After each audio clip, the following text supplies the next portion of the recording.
casinos and not sure what to play? Well, try blackjack first. It has a lower house advantage compared to other table games, making it especially player-friendly. Now, go get lucky. See you in Las Vegas. Let's get lucky. The two guys that can do it all. Too much electricity this morning. This is a good time. We're having a lot of fun. I had to do a triple take. Ka-ching! Why? Because of parody. I didn't mean to offend. Yeah, it's not going to happen. Load management is a dirty word. Let him rip. You know what? Circumstances provide the results. What? How do you do this once? Oh, Donnie, you got such a good show there. A network that is booming. The Early Line, only on SportsGrid. Anyone that's been to a sporting event, the atmosphere before a game, I think Game Time Decisions has that same exact atmosphere. This is our arena.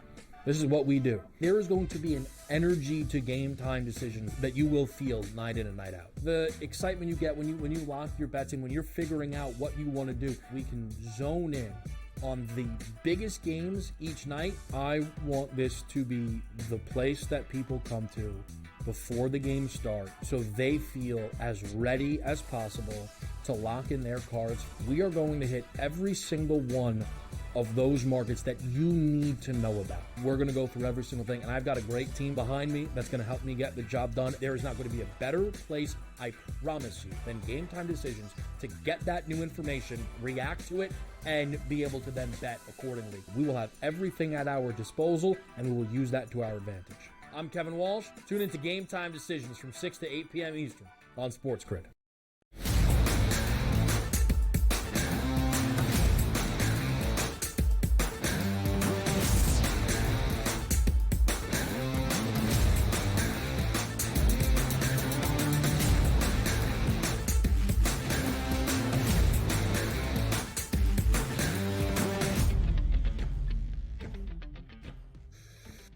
Ah, yes. Hour number 2 is finally here. And sometimes, we do things on the early line. The early bird gets the worm. In some instances where maybe if you're snooping around for a certain Giants number that's no longer there because your boy DRS tweeted out a very hot ticket this morning, and it should come home to roost in about a year. There's no need to get into the details. Just understand when you watch this show, you get those nuggets of information that you can use to your advantage. Now, in hour number 2, let's have some fun with Major League Baseball. Mark, yesterday we did the American League with Joe Ranieri, had some fun going over each and every division, MVP races, divisional races, who's going to win the World Series. Was a good time. So today, to get us ready for opening day tomorrow afternoon, we're going to hit the National League. So your vibes on this baseball season coming into it, how you feeling? Are you excited this year? Is it like, whoa, it starts tomorrow, I can't wait for that? Or, it's baseball, let me worry about college basketball and some other things until it really gets going? Oh, I can't wait for baseball. I just, much like being a Giants fan right now, being a Yankees fan is equally as miserable. I'm also rooting for a team here for the second time that doesn't really provide me with any direction of how they want to go, what their actual goal is to go out and win a World Series, or, continuing to bring back a subpar manager who doesn't understand, how to manage a bullpen or game situation or anything like that. Not only that, did we bring him back, we gave him another 3-year deal. So, things are looking swimmingly here for the Yankees to continue their drought of World Series until 17 years after it's all said and done. That said, I still am excited for baseball season. Yeah, the American League's certainly up for grabs. And the funny part about that is, yes, with managers, when you're dealing with Boone, it's like, okay, the Yankees are favored to win the AL pennant. And then Boone is like third from the bottom to be like manager of the year in the AL. It's like, it should go hand in hand. Like a really good manager, really good team, easy to win that. And it's like, well, if the Yankees do win, they actually won in spite of Aaron Boone as their manager at that point, which I do think is fun. Garrett Cole and Juan Soto, and you're still the favorite. I mean, that's how much the public schmucks are out there. There's no reason to bet the Yankees to win the American League again. Period. Set your money on fire. Yankee tax. Yeah, exactly. The Yankee tax in full effect. And we'll see what they do because, again, opening day starts tomorrow. But if we do focus on the National League, the movers, the shakers, they're all there, which means it's the Los Angeles Dodgers. The favorites right now at the FanDuel Sportsbook to win the National League at a plus 135 price, and nobody else relatively close. The Braves are a really good ball club, plus 550. The Phillies have a really good ball club, plus 600. The Mets spent a lot of money this offseason at a 7-1 price. Let's start with the Dodgers here, Mark. I don't think we have much disagreement, I assume, that the Dodgers should be the front runners here. But do you agree with the price point on the Dodgers at plus 135 and the gap between them and let's just say the Braves, Phillies, and Mets? Do I agree with it? No. Do I understand it? Yes. It's really, really rare to see a team at this stage prices less than a 2-1 favorite to win the National League or to win one of the leagues, period. It's a very, very bad number because so many things can go wrong for a team. They've essentially made it so bettors, there's no reason for them to bet the Dodgers. They're basically saying, hey, we'll take all your money because we'll take the less liability than we will against somebody like the Cubs or the Padres or whoever that might have a shot to win it. So I think when you look at the odds objectively, betting the Dodgers, you're not going to be upset that you have that ticket in your hand, but you're also not sitting there going, well, there's a ton of value I got here. I'm in a good position and can hedge later on. Like it's a non-hedgeable position later on just because you're not going to get big enough payout in return. It's true. It's a good betting circumstance. But also, while we talk about the National League itself, jumping in right away, we already saw the Dodgers 2-0 in the season to start. The Cubs are 0-2. Guys, how did that happen? Yeah, well, Major League Baseball opens their season a few weeks before the actual open of the regular season. It just happens that way. And I don't think anybody really watched the Dodgers win 2 games like, that's it. Nobody else can beat them because the Cubs can't beat them overseas in Japan. That's not the case. But if we do focus on the teams behind the Dodgers, the Braves, the Phillies, and the Mets, we'll start there because they're the 3 teams that are still under a 10-1 price. If we look at those 3 teams in order, the same thing I asked you with the Dodgers, Mark, do you agree that it should be the Braves favored over the Phillies and the Mets? The Braves are a team that has a ton of what ifs, right? I always talk about what ifs when it comes to the baseball season. What if Spencer Strider returns to form? What if Ronald Acuna can stay healthy for their entire year? What if Ozzie Albies can stay healthy? What if Matt Olson returns to the form 2 years ago when he hit 50 bombs? There's a lot of what ifs. What if Spencer Schwellenbach was better this year than he was last year, right? A ton of what ifs. And when you have a lot of what ifs, it's really hard to make all of them go into your favor. A lot of those what ifs are going to go, nope, it didn't go the way we wanted it to. And that leads me to believe that there is pause to take the Braves to be able to beat a team like the Dodgers. Again, I would think that the Braves, given their pedigree and what they have, the favor that they've won with the betting public over the past couple of years is justified making them the second favorite. But would anybody be surprised if the Braves didn't win the division? They didn't win it last year. So for me, again, I look at the Mets. As much as it may pain me as a Yankees fan to say it, they don't have to win the division. All they got to do is get to the playoffs, and that Soto guy has proven he can carry anybody, anywhere throughout the postseason. I mean, that's a good way to look at the Mets and go, there's value there at 7-1. Yeah, no, there is. So if we look at, let's just say, the Dodgers being the clear lead dogs here, and they don't have any weaknesses, an unbelievable bullpen, a ridiculous embarrassment of riches there for the starting 5 and their pitching staff, and then that lineup there that can say, yeah, you know what, opening weekend, we don't need Freddie Freeman, we don't need Mookie Betts, we'll still be able to put teams away, like 2 of the better players in baseball itself. So if we are lining them up, right, the Braves, the Phillies, and the Mets, so you say the Mets would have the best chance to take down the Dodgers as opposed to the Braves and the Phillies? Again, I have after what I watched with Juan Soto last year, and this may be, hard for people to comprehend, but you literally watched a guy carry an entire team with clutch hit after clutch hit and big spot after big spot. Not only hits, home runs, Donnie. I mean, yeah, you can't put a price on that in the postseason. And not only that, I remember last year what Pete Alonso did for the Mets to save their season. Right? Hit that game or that go-ahead. Was it game tying or go-ahead home run against the Brewers? Against one of the best closers in all of baseball. So they have enough power in the lineup to go bat for bat, swing for swing with the Dodgers. Will their pitching hold up? That's a real good question. I don't know the answer to that yet. But if you get to the postseason, and that's the thing. The Mets have enough to mash their way through 162 to make the playoffs. I have no idea what their postseason rotation is going to look like 7 months from now. So it's hard for me to sit here and say, are they going to be good enough? I'll have a better idea of that in September if they're going to be good enough, but I know their lineup, if they stay healthy, should be. Cubs sit there at a 12-1 price. Their season apparently already over because they lost 2 games to the Dodgers. No way they can make up 2 games in the NL Central here at a 12-1. Padres, Diamondbacks, Brewers, Reds, any other team, Mark, because we're going to go team by team just a little bit with the divisions that just catches your eye in the National League that you think maybe they can catch some lightning in a bottle, really do some damage and be a challenger in the NL. I mean, do we say the Pirates with Paul Skeens? Is he enough to put them over the top? Like, if Paul Skeens and the Pirates, and oh, by the way, the NL Central is wide open. Like, I have no idea who's going to win the division. You know, I really, really don't. I just, the Cardinals will come back down. The Cubs are better. I don't know if they are. I think the Brewers will come back to earth. Could the Reds offense finally wake up and carry them? I don't know.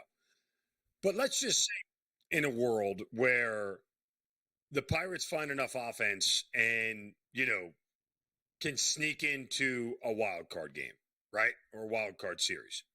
Mm-hmm. You get Paul Skeens to pitch the first game of the wild card series, and let's say, they sweep them, and all of a sudden now you're going up against the Dodgers in the wild card round, and Skeens can make 2 starts. Does that keep them alive? Is he good enough to shut down the Dodgers? I think so. Yeah, that's where the problem comes in, really. Yep. Playoff baseball usually is that Achilles where that hot team that gets hot at the end of the season can knock somebody off. Your pitchers also have a lot of wear and tear on that arm in the regular season. How healthy are they coming in to the playoffs themselves? That was the Dodgers' downfall last year. If there was one and still able to win a World Series was how many injuries they had. Don't get me started on the Dodgers. We're going to keep it moving here. The NL East on deck right here for hour number 2.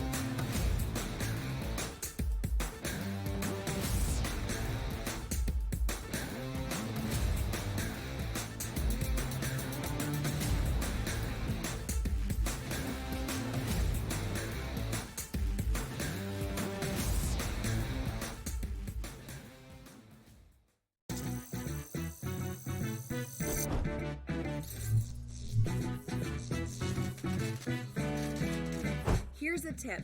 Some machines and online games have higher average payouts than others. Want to try to maximize your odds? Well, do some research online to find games which have the highest RTP or return to player percentage.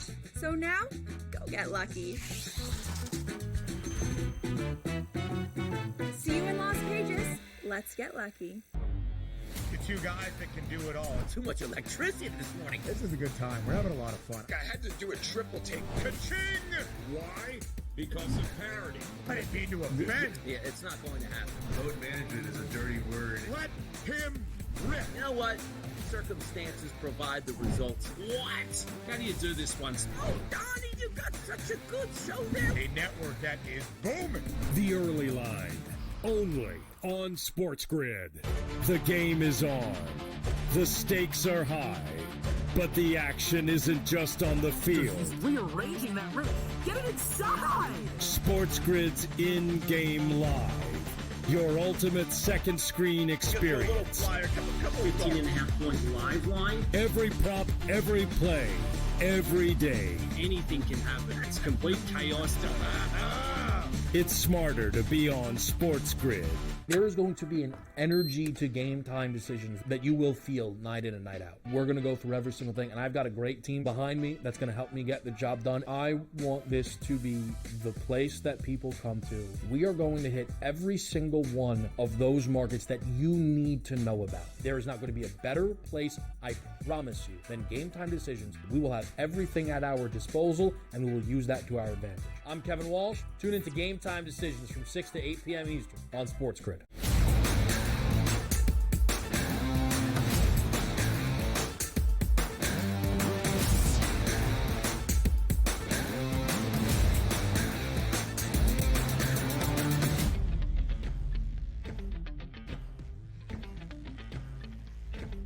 Division by division, we go in the early line for this Wednesday morning in anticipation of opening day starting on a Thursday, which is tomorrow. The focus of this segment is going to be the NL East, which includes the Braves, the Phillies, the Mets, the Nationals, and the Marlins. If we look at the FanDuel Sportsbook right now with odds to win that division, it's the Atlanta Braves at a plus 125 number, followed by the Phillies at a plus 195 number. And then we get down to the Mets at plus 220, the Nats at 80 to 1, And then the Marlins, I always like these, not to win the World Series, to win their own division, 360 to 1. So just like we started to talk about the NL standings for overall winning the pennant, does Mark agree that the Atlanta Braves at a plus 125 price should be the favorite right now in the NL East at the FanDuel Sportsbook?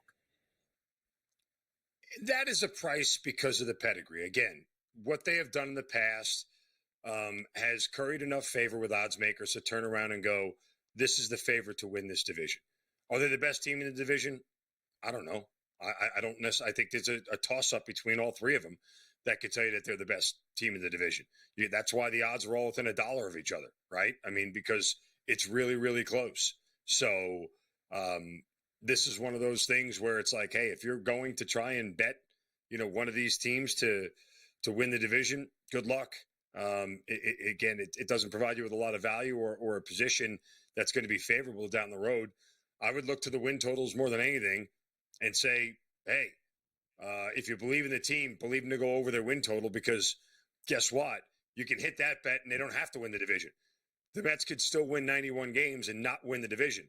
The Braves could win 94 games and not win the division, right? Like, you're probably going to get better odds off the win total numbers than you would anything else as far as, a way to make a wager on which of those three teams is going to win this thing. I just would look to an alternate market because I think it's very, very close.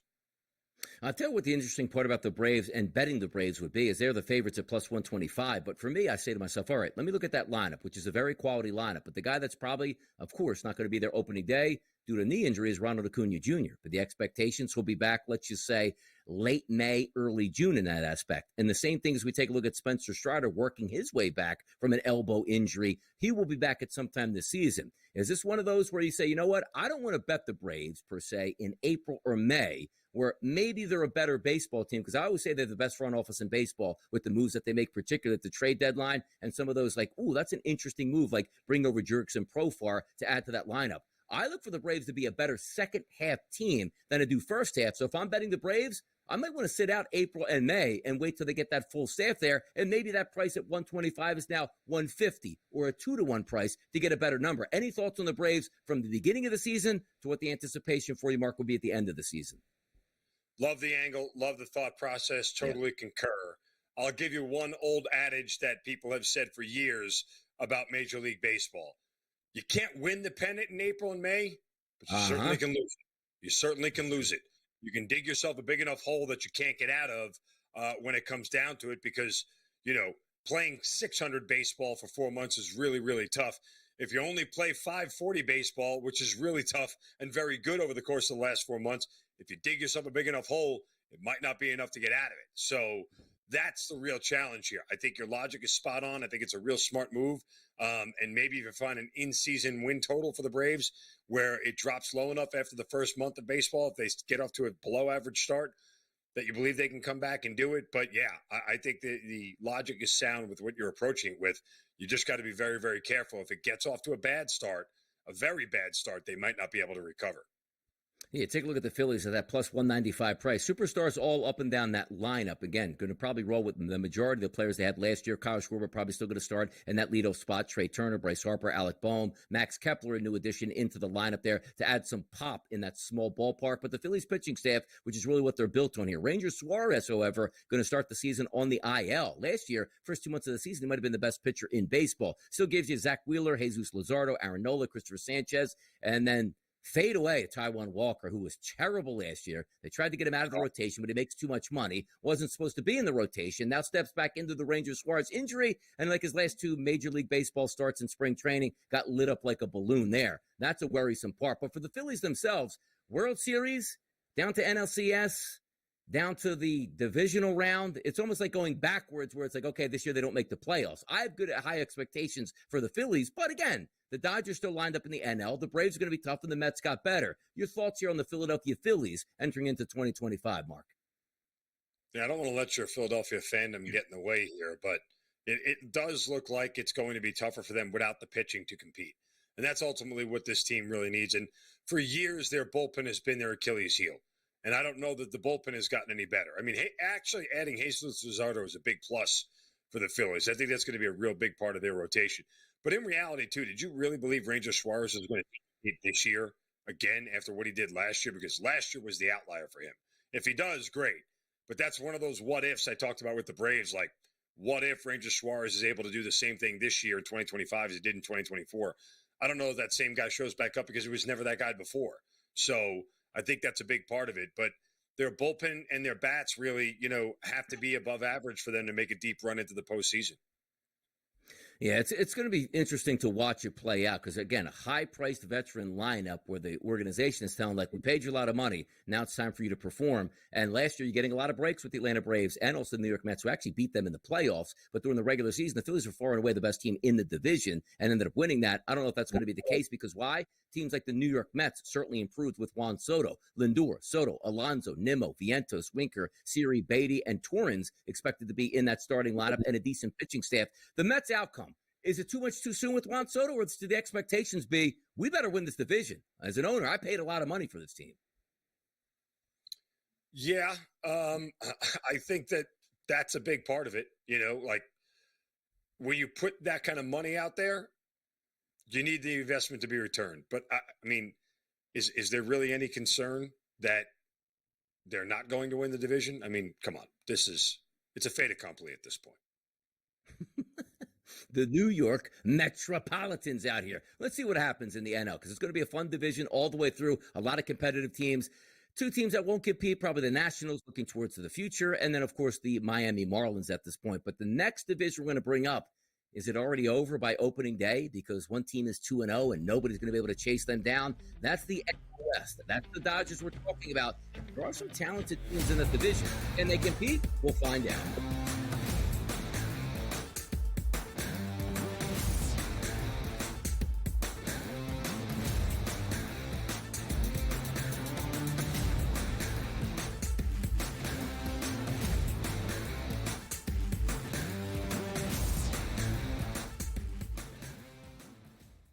That magical time of the year when everyone suddenly becomes a basketball expert. Highlight watching, mascot picking, bracket stressing. Sound familiar? Skip the guesswork with Bracket Central. Real expert picks, trusted analysis, and zero stress. Because choosing teams by mascot cuteness isn't exactly a winning strategy. Only on SportsGrid.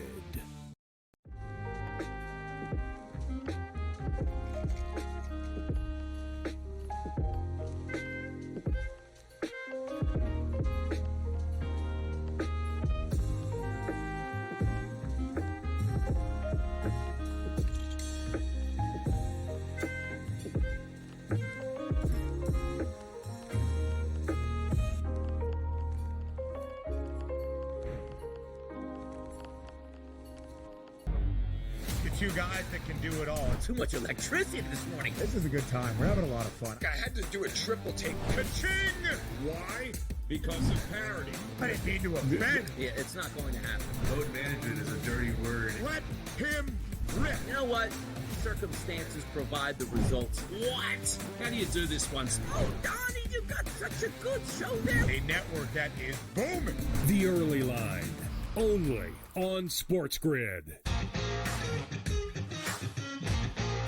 It's made every match so much more enjoyable to watch because you don't get the stinkers, right? Right. It goes back to these guys being smart. They figured out that if I've got the hammer in my back pocket and I don't relinquish it, we can just play them straight up and win. They figured that out. So it's like, all right, now credit to the people at TGL. Like, no, we need to fix this because the hammer can change the match. And since we fixed it, you're not out of it. The Smiley Show, only on SportsGrid.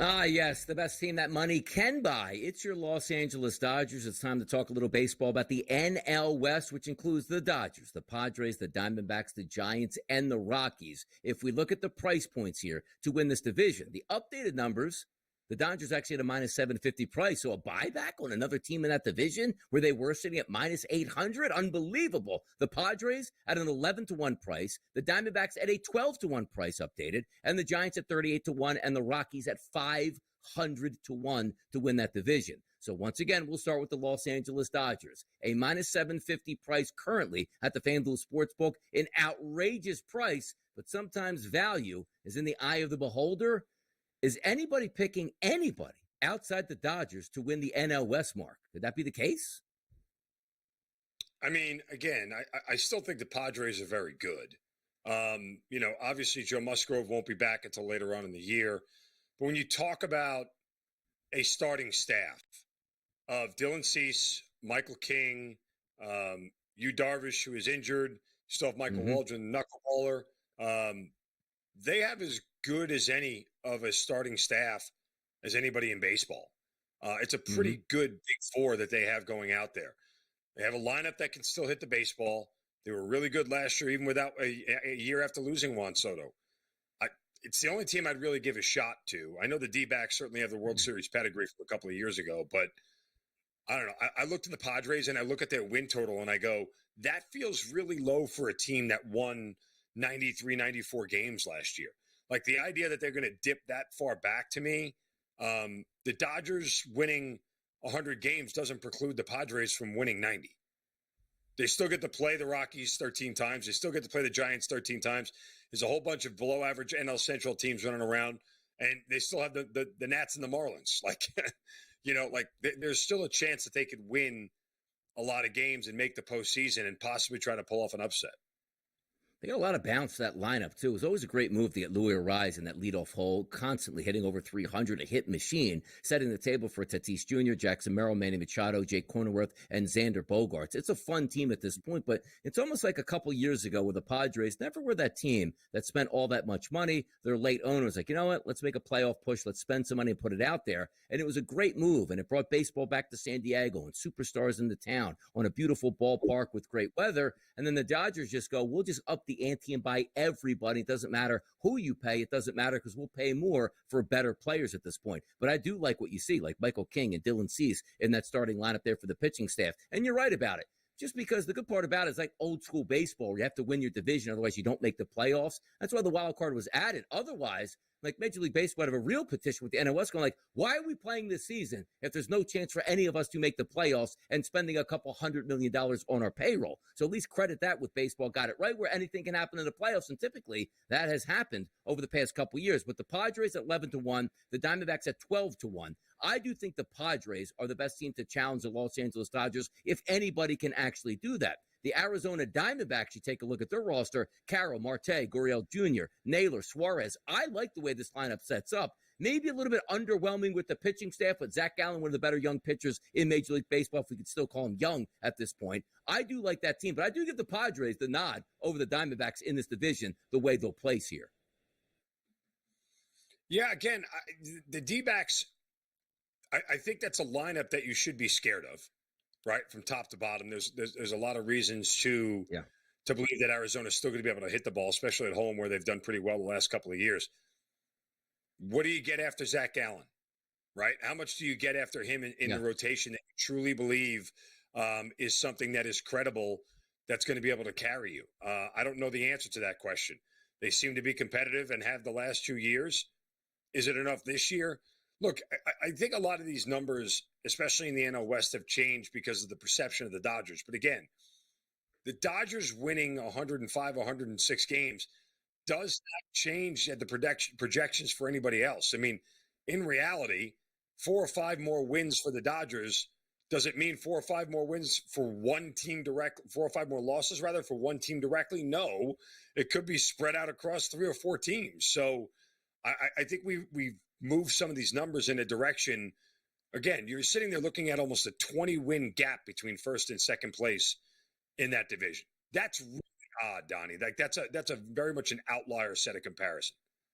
It really is. And you have two teams in that division, too. Like the San Francisco Giants for the past couple of years are just trying to give money away. And people are like, hey, you know what? I'll stay away from that organization for some reason or another. And then you take a look at the Colorado Rockies, which I do want to start here with a couple comments on the Rockies in the next segment before we segue into the NL Central. It's baseball. It's hour number 2. It's opening day tomorrow. Are you ready? We're trying to get you there on the early line.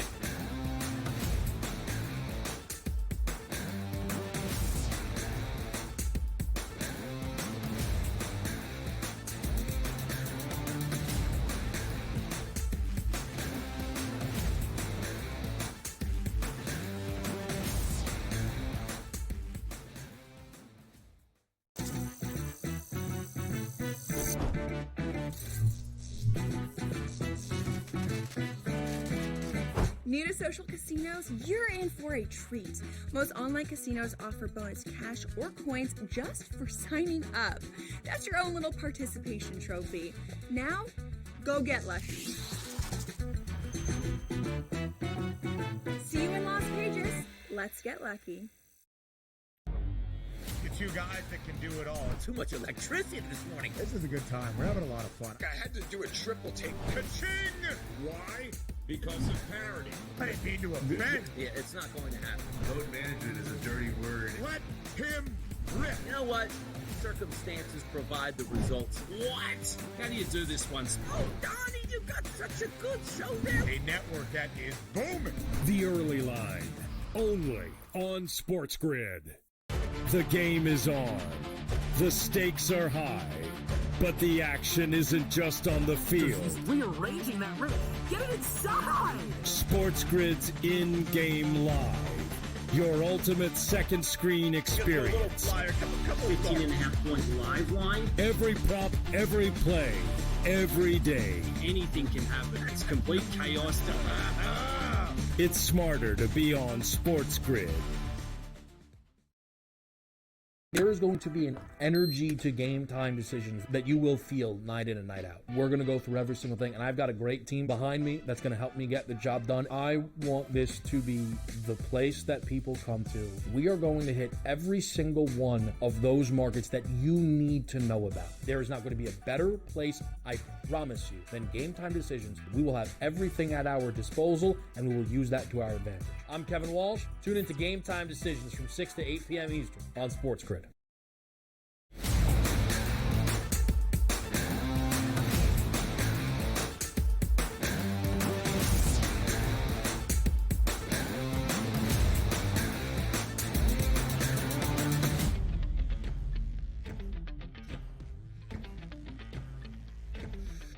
We're going to get to the NL Central in just a bit. It's like the forgotten franchises typically, right? The AL Central, the NL Central, not really factoring in at this point. But I do want to put one marker here on the Colorado Rockies.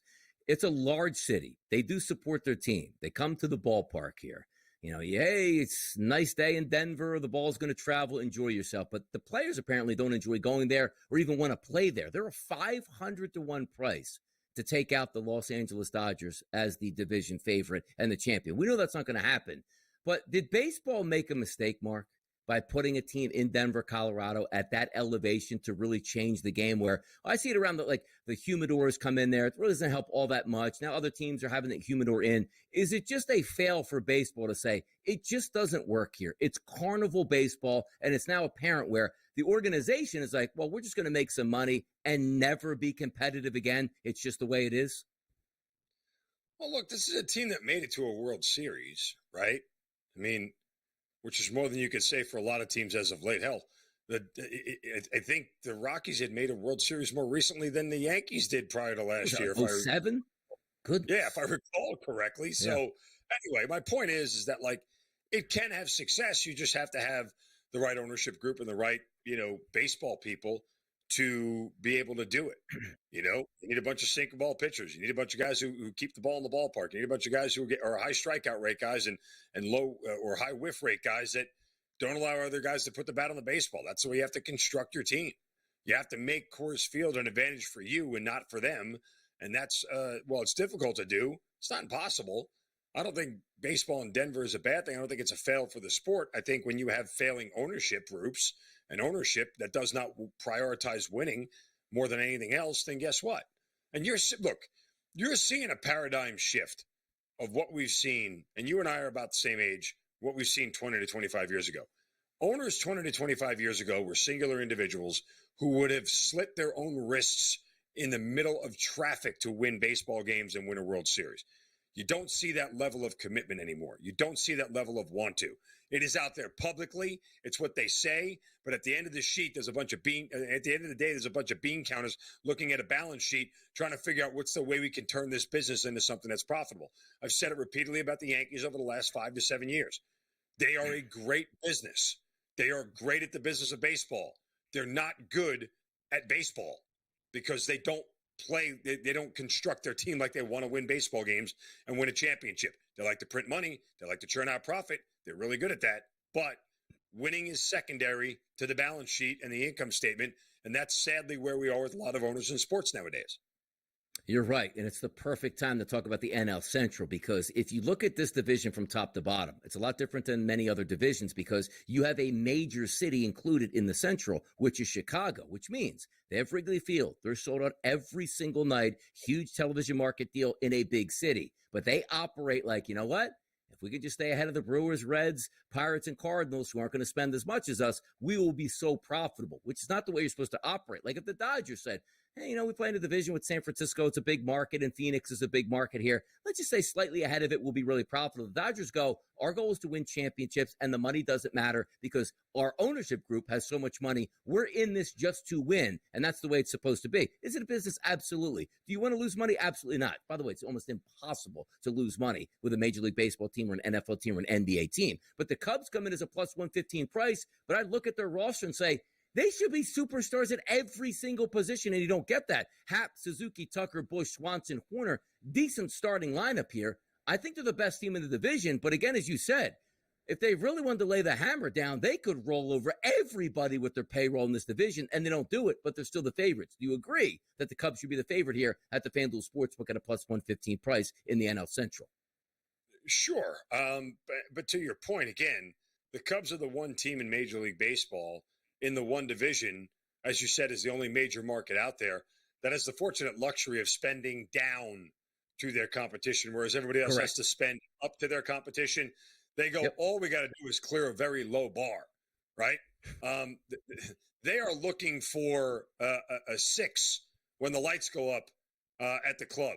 They don't need to find an 8 or a 9. All they need to do is get a 6 because they're in a division full of 5s and 4s, and that's really what it boils down to. So, the Cubs don't have to spend and overspend to be able to outpace the competition within the NL Central. And again, if you look at it objectively, hey, if we win our division and we go to the playoffs every year, we will continue to print money hand over fist, and that's enough. Are our fans going to be upset that we haven't won? We did finally break that World Series streak thing. So again, we waited 108 years. What's another 10 or 20 for the next one? So, yeah, they're in a very fortunate position.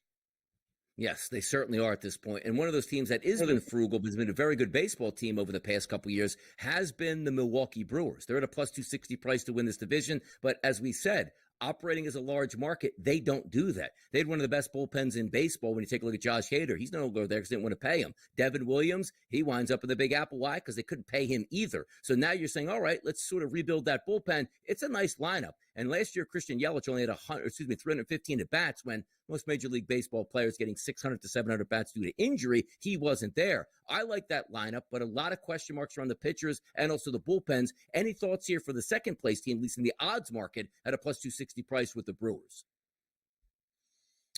I think they're primed to take a step back. I mean, this is where, again, I feel like the Pirates to make the playoffs or the Reds to make the playoffs would be an appetizing bet. When you talk about probably getting in the 2-1 to 3-1 range, because if the Brewers take a step back, because they're in the division, and that's the thing we talked about kind of with the NL West, because the Dodgers are going to win 5 more games, it doesn't mean that it's all going to be against the Padres or the D-backs. I would contend it's a little bit different in that division because the Brewers take a step back. Who's going to take advantage? It's the teams within their division because they're all so closely lumped together. Right, that they're going to have more opportunities to do so because they're playing all those guys 13 times. So, yeah, I kind of feel like the Brewers take a step back, and then the Pirates and the Reds are the beneficiary of that.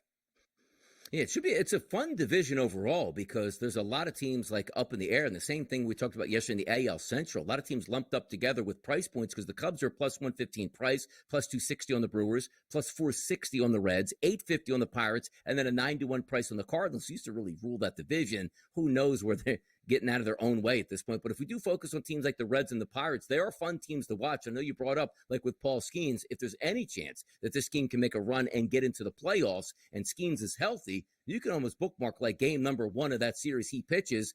They might be the favorite in that game, regardless of who's pitching against him, because how dominant he probably was this season and could be a Cy Young pitcher. You look at their pitching staff. Now, there is a lot to be desired because, again, the payroll is much lower in Pittsburgh. You have Skeens, Keller, Heaney, Falter, and Mlodski in that lineup, and a decent hitting lineup with Brian Reynolds, one of my favorite young players in Major League Baseball. But outside of that, not a lot to love for the Pirates. But then again, it's still a winnable division for them. Yes, it is. And again, what is their lineup really, and how much can they produce runs is going to be the ultimate answer for the Pirates if they can actually make a push at this thing. I think they've got the pitching. Obviously, Skeens is the anchor. But, when you look at everything else about this team, if they can score more runs, if they can find a way to be a little bit more offensive and put runs up, they could be a team that sneaks in. Yeah, we're taking a look here, too, at St. Louis as I bring up the rosters at this point. Once used to be baseball heaven with endless prospects, maybe that's run out. Like in this division, again, with not a lot of spending, they're at a 9-1 price now to win that division, which is kind of insane. Nootbaar, Contreras, Donovan, Arenado, they're trying to give Arenado away. No takers whatsoever, probably paying half of the salary and still couldn't get it out there. You take a look at the pitching staff. Sonny Gray, who I do like there, Eric Fetty, Palante, Michaelis, who really dropped off in Liberatore. Not a lot of good vibes, but my goodness, how far have the St. Louis Cardinals fallen off, Mark, to be last in the divisional odds here at the FanDuel Sportsbook? Ouch. Yeah, it says a lot about them from a team that, was very competitive years ago and they lose Goldschmidt now too. Like I offensively, I think they're going to struggle. They struggled last year. It could be even worse. Not even Goldschmidt on that team anymore. Say it ain't so. MVP awards in the National League. Is it Ohtani or is it next?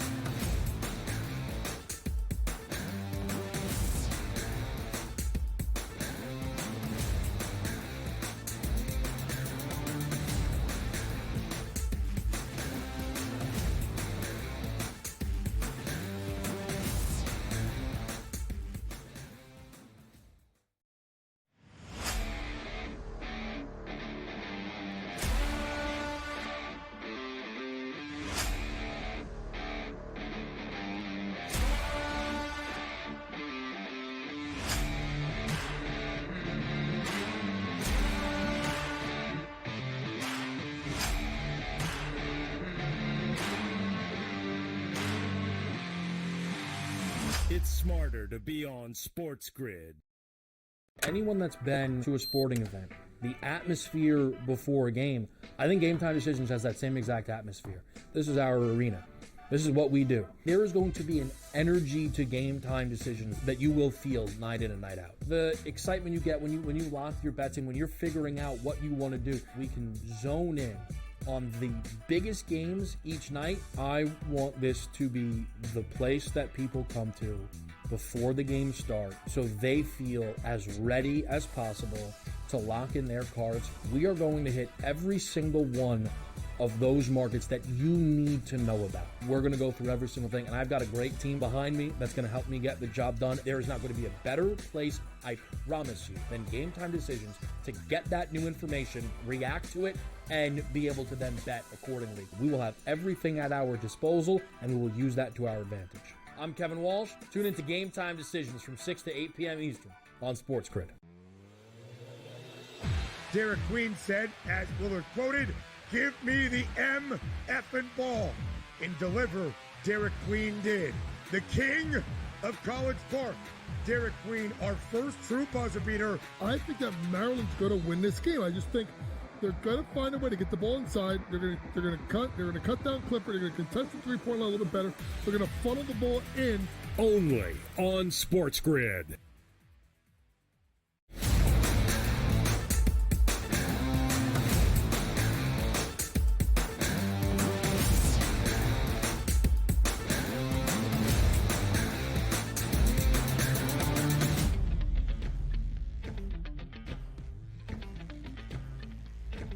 MVP. MVP. The one thing we know in the National League is there's a lot of good baseball players. Same thing in the American League.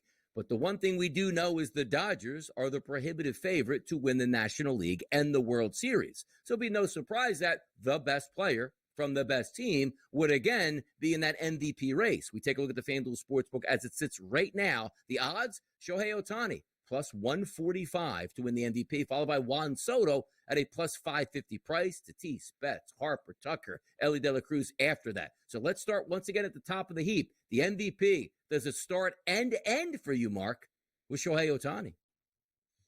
Not from a betting perspective. When you look at kind of, again, is there a ton of value there? No. I mean, you may want to wait to see if Ohtani dips and gets to a 3-1 number or a 4-1 number at some point in the season for whatever reason, and then charges back and wins the thing.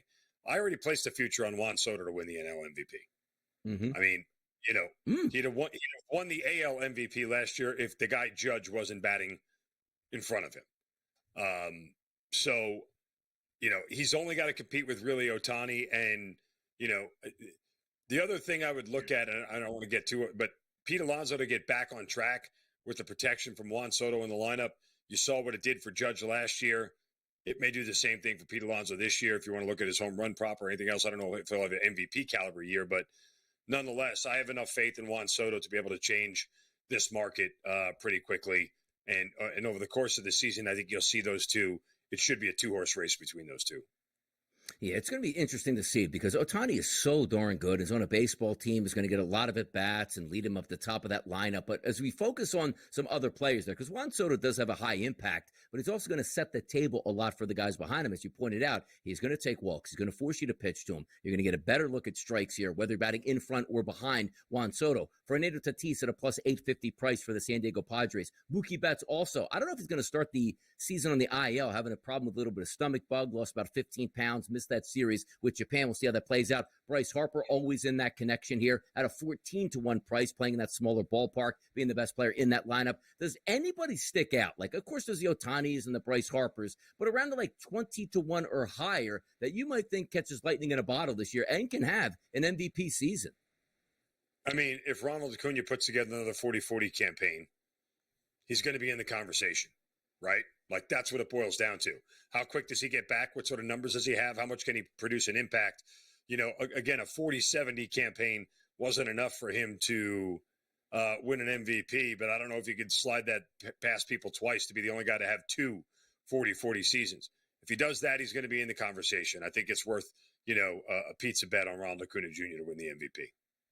Yeah, it should be interesting to see how he comes back, and also does he get that benefit? Because last year we were talking about Paul Skeens didn't appear in April. He was a later in the season and almost had to thread that needles to be dominant all the way through, which he was really closing the gap on that Cy Young market, which we'll get to in just a few moments. Now, if I bring up some guys down the list, and the reason why I brought Paul Skeens up is we are expecting dominance out of him. I don't think anybody's saying sophomore slump, they'll get around to him, they'll figure him out. His stuff is electric. He throws hard. He's a power pitcher. He's at a 75-1 price right now to win the MVP in the National League. So without going into specifics there on that, do you believe there's a chance that a guy like Paul Skeens, who is a pitcher, can win the MVP? Or is it just too tough of a hurdle to climb for a pitcher where they go, the Cy Young is your MVP. You can't win MVP. Is that a worthy investment for Skeens?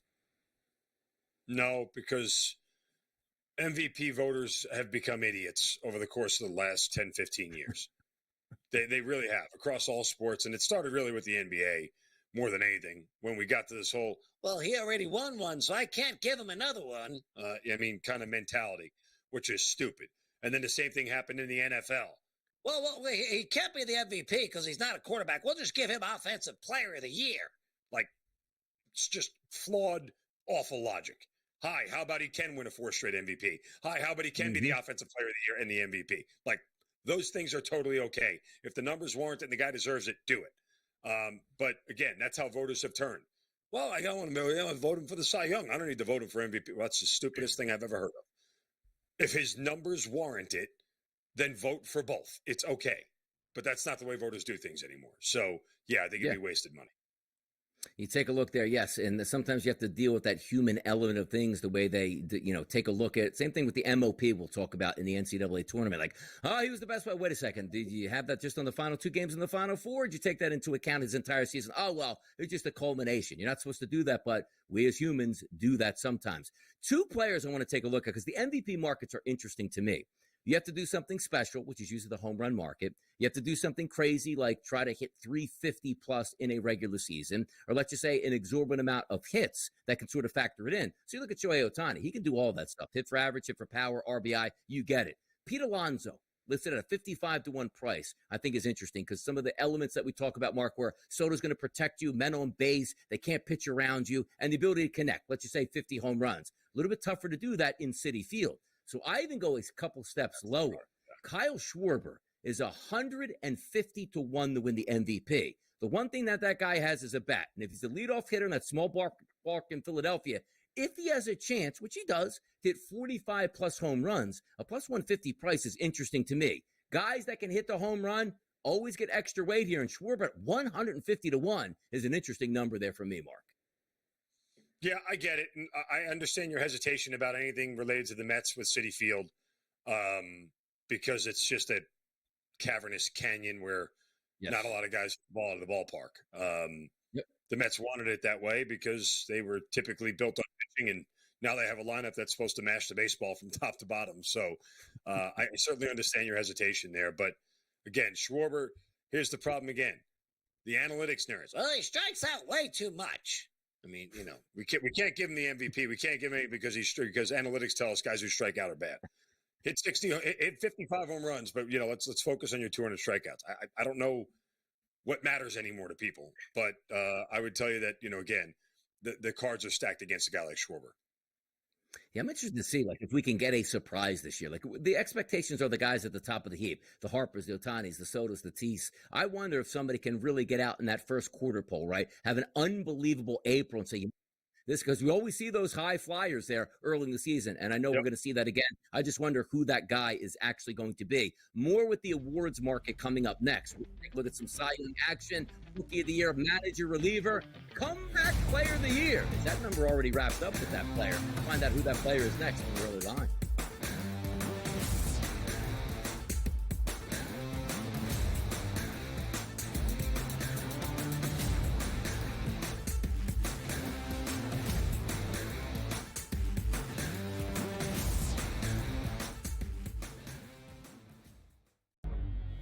Two guys that can do it all. Too much electricity this morning. This is a good time. We're having a lot of fun. I had to do a triple take. Ka-ching! Why? Because of parity. I didn't mean to offend. Yeah, it's not going to happen. Load management is a dirty word. Let him rip. You know what? Circumstances provide the results. What? How do you do this one? Oh, Donnie, you got such a good show there. A network that is booming. The Early Line, only on SportsGrid. They are a street ball team. They remind me of an N1 team, right? Yeah. They are street ball fast, park fast, playing in the hood. They are no joke, McNeese. Yeah. They can beat anybody. They won 27 games as well for a reason. It's a bracket. You trust the team to make a run. Feels good until it doesn't. And that's didn't feel good for all that long. Kansas. Only on SportsGrid. That magical time of the year when everyone suddenly becomes a basketball expert. Highlight watching, mascot picking, bracket stressing. Sound familiar? Skip the guesswork with Bracket Central. Real expert picks, trusted analysis, and zero stress. Because choosing teams by mascot cuteness isn't exactly a winning strategy. Only on SportsGrid. The game is on. The stakes are high. But the action isn't just on the field. He's rearranging that roof. Get it inside! SportsGrid's in-game live. Your ultimate second screen experience. 15.5 point live line. Every prop, every play, every day. Anything can happen. It's complete chaos. It's smarter to be on SportsGrid.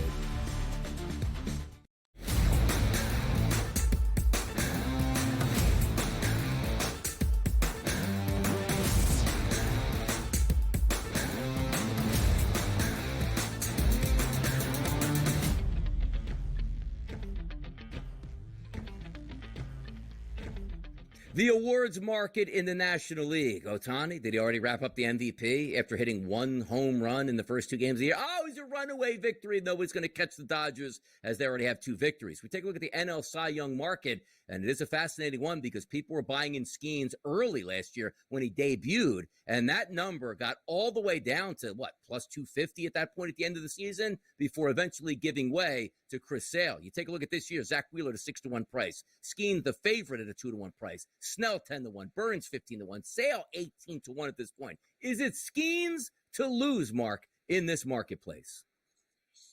Yeah, right now it is. Barring a injury or something of a horrific start in April, I don't know how it's not going to be him. I mean, what's the reason to believe that he's going to fall off a cliff? I don't know that we have any verifiable data that will tell us that. And then again, I don't know if we have any verifiable data that won't tell us that. So it's just too early of a sample size for him to know. But by all accounts, we know Paul Skeens to be the real deal, and that's a guy that you want to back. And, again, take him now at 2-1 because I don't know if the price will get any better, especially if he gets off to a good start and goes 3-0 in the month of April. Yeah, guess what? It's going to be really hard for you to find a better price than what you get right now. Who would you take, though, Mark? Like, if you say remove Paul Skeens from the equation, like, who'd be your front runner? Like, Alcantara, I think, is very interesting at Miami, coming off an injury at 20-1, a true pitcher's ballpark. Those numbers still should probably look good, even though the team is bad. Is there somebody you would take a flyer on, though, in that? I mean, Spencer Strider would be the next closest thing when he comes back to being able to pitch. I guess it's a question of when he actually does it, but his stuff is every bit as electric as Paul Skeens. He's got the high strikeout rate. He's got everything that, voters get all jazzed up about when it comes to voting for the Cy Young Award. He's got swing and miss stuff. He's been close to being in that conversation I think he was the prohibitive favorite heading into last year before his injury, or he was one of the top 2 or 3 favorites to win the Cy Young. So he's a guy that I would look to coming back from the injury. By the way, quick on the rookies here. I don't pay any attention to many of them. Sasaki obviously signed with the Dodgers, already pitched there. He's certainly a household name probably at this point. But they almost look like names where you would make up hey, I just need to fill out a baseball team on N64 back in the day. Let's put Brady House in there and Craig Yoho and Brandon Sporat. Any looks there in the rookie market, or is it just up in the air for me as it is for you? Yeah, again, I don't dive much into the rookie market, and it's pretty volatile. That's the thing, right? Like, there could be somebody who's not even out there yet, that's not even got odds, correct, works their way into this thing. I usually wait till the end of April to start taking note of which rookies are coming out hot. And, even at that, by the end of April, you should still get a 5-1, 6-1 kind of price on one of those guys that it's worth taking a flyer on right now. So as opposed to what you're looking at from the number one or the favorite in that spot, it's only 3-1. So I think you just kind of wait out the rookie of the year kind of deal and see what happens. We're going to take some more shots at Aaron Boone right now because, as we talked about yesterday, the New York Yankees, the favorites to win the American League based on the odds at the FanDuel Sportsbook. But Boone was at the bottom of the list for managers. Oh, that's what they always do to the really good teams. No, they don't. Look at the National League. Third in line, Dave Roberts to be National League Manager of the Year, or maybe the best built team in the history of baseball. So we're not taking bonus points away from that. Tito Francona at a plus 320 price in the lead there. Any thoughts on the National League Manager of the Year here? If Francona gets them to the playoffs, he's going to be in contention. Same thing with the Pirates. If they get to the playoffs, they'll be in contention. One of these teams that hasn't had a playoff run in quite some time will obviously get some notoriety. Again, somehow if somebody in the West upsets the Dodgers and wins that division, yes, they'll get notoriety. Could the Mets, if they win the division, could they be in the conversation for Manager of the Year? Yes, I think all those things are possible. It's just a really hard mark to figure out at this point in time. Let's take a look quickly at the comeback player of the year because it's 2 Braves. It's Ronald Acuna plus 250 price in the NL, and it's Spencer Strider plus 350, tied with Sandy Alcantara of the Miami Marlins. If Acuna comes back, and it's hard for a pitcher for me because I think they sort of slow play them when they had that devastating injury for the season. So I don't know if you can get those big strikeout numbers by pitching into the 8th and the 9th inning at that point, at least early on. Ronald Acuna plus 250 seems like such a good bet to me. It really does. It does, and I agree, but I would argue this with Strider. Remember, his first full year as a starter, he had 300 strikeouts on 180 innings. He doesn't need 250 innings to get to that number.